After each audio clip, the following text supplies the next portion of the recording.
Straight people need an education of the heart and soul. They must understand, to begin with, how it can feel to spend years denying your own deepest truths, to sit silently through classes, meals, and church services while people you love toss off remarks that brutalize your soul.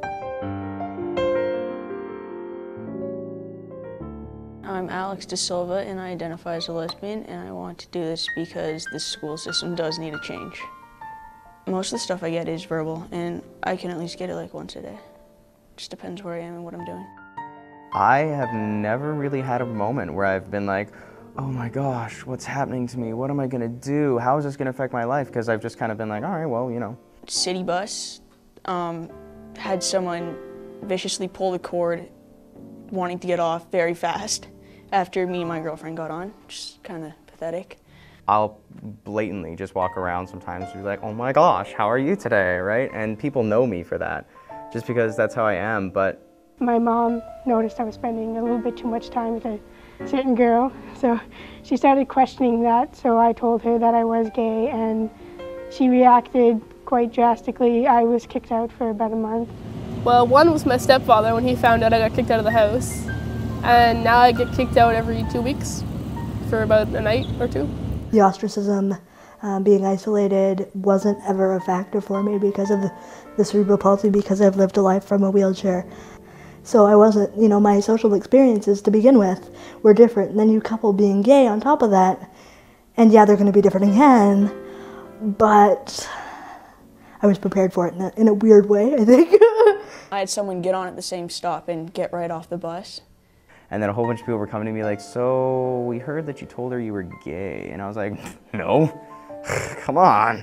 Well, everybody here at this school is pretty much accepting, except for a couple people, but they avoid me like the plague, so I don't really care. When I broke up with my boyfriend and told him that I thought I was gay, he spazzed out and actually got his friend to come on MSN, and they were like gay bashing me over MSN. You want to come out, but you can't because you're enclosed in this little box of something called school. School, I ran into an incident with a girl who decided to call me and my girlfriend gay, and my girlfriend took it too far, and we got sent home that day because the principal didn't have time to deal with it. My dad's a great person, but you know, he has his moments where he's very against certain things, and this just happens to be one of them, right? Even till this day, I mean, you're still affected by it. It's like when you fall off your bike and get a scar. The scar's always on you. That scar's always going to be with you. You're always going to remember how you were treated. My partner and I have a 5-year-old son. He's in senior kindergarten, and he's really, right now, he's really good about having 2 moms. He knows he has 2 moms, and he did come home with a family project last month. And obviously they'd had to make a little house and put their family in it, and he put a mom and dad in it. The little sheet that he was given, that you could cut out all of the people from it, had 1 mom and 1 dad. So what were his choices in this project, and what did that make him feel like? Transphobia is real, the violence in our communities is real. And it's a big risk for a youth to take, a youth who still needs to sit in that classroom, a youth who still needs to go home. We know from a whole range of studies that suicide for LGBT youth is far more significant than it is for heterosexual teens.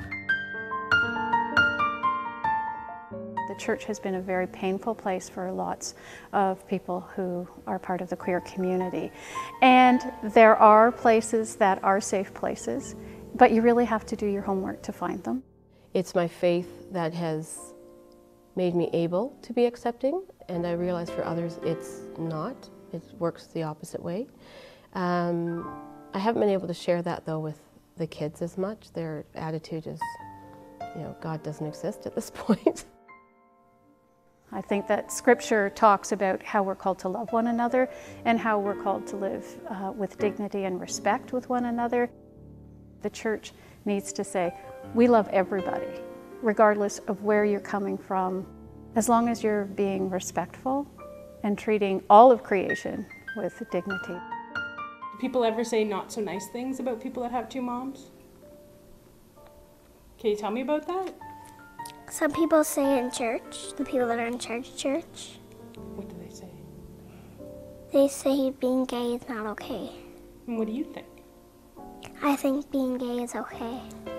We want to be respectful of different cultures and religions and beliefs. But I think human rights come first. You know, your religious beliefs have a place, for sure.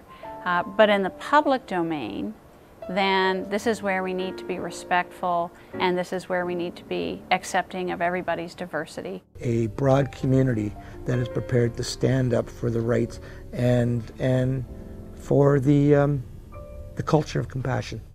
To me, it's a phenomenal civil rights movement that when I was born, it was illegal in this country.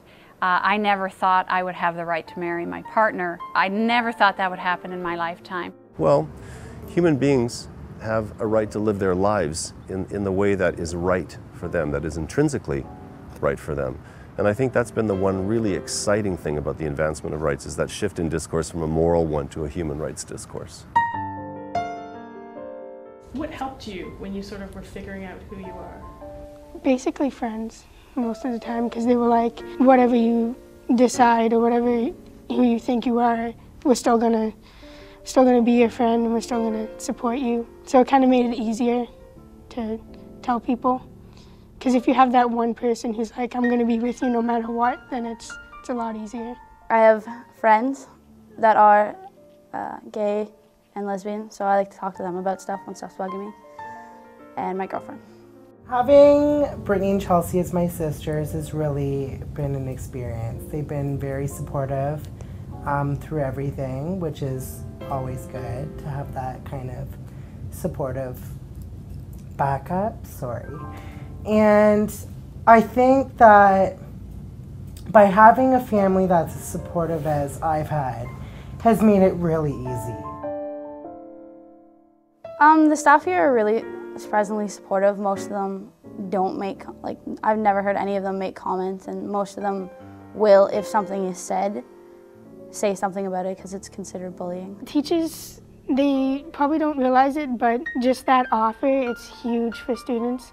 Just to know they have somebody else other than one of their friends or other than a family member that they can go talk to. It means a lot to the students. There are some supportive teachers.